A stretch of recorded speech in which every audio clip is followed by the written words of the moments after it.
very good morning to all of you. My name is Sakshi and today I am here to represent a topic. My topic is direct and inverse proportion.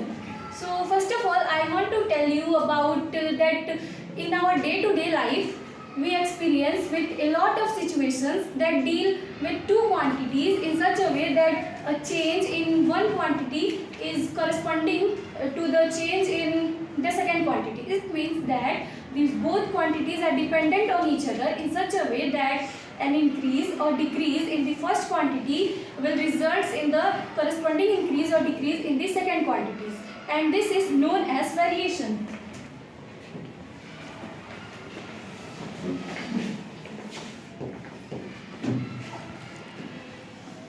So let's understand this with an example. If I take a bag and fill it with oranges, and if I will increase the number of oranges in that bag, then the weight of the bag will also increases. So here, and if we decrease the number of oranges in the bag, then the weight of the bag will also decreases. It means that these two things are proportional to each other. These two things are dependent on each other, and this is known as variation. In variation, two quantities are dependent on each other directly or inversely or indirectly, and there are two types of variations. The first one is direct variation and the second is inverse variation. These are also known as direct and inverse proportion. So, the first one is direct proportion.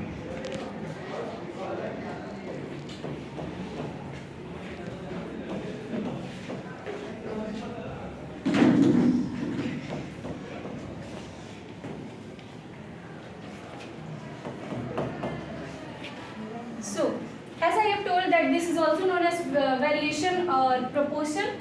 So, direct variation. In this is a type of variation. So, direct variation. In this, I am going to take two quantities x and y.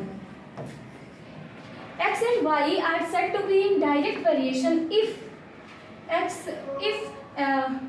an increase or decrease in the value of x is accompanied by the corresponding increase or decrease in the value of y, such that we can say that x upon y remains constant, that is x ratio y always remains constant. So we can take that x1, according to this we can say that x1 upon x2 is equal to x1 upon y1 is equal to x2 upon y2. According to this, it means x1 upon y2 is equal to x2 upon y2 always remains constant in direct variation. So let's take an example and understand with this. We can take the example of our class. If the number of students in our class increases, then the fee collected by these students also increases. So these two quantities are increasing with the same proportion. Then that's why they are called direct variation. In direct variation, two quantities changes with the change in the both the quantities changes with the change in the other quantities proportionally. Now we will talk about the second type of variation, that is inverse variation. So it is just opposite of direct variation.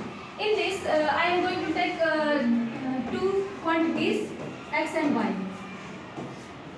The two quantities x and y are said to be in inverse variation if an increase in the value of x results in the corresponding decrease in the value of y. It means that if x will increases, then y will decreases. They are indirectly proportional to each other. In such a way, we can say that x into y remains constant.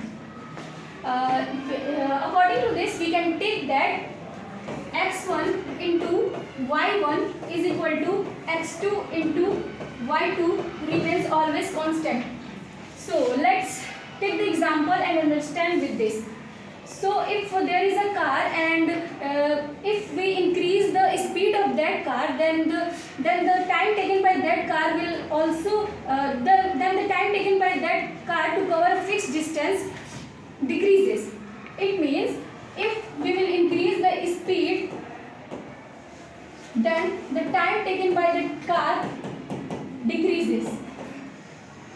So it is an example of inverse variation, because here they both are inversely proportional to each other. So this is all about direct and inverse proportion. So thank you.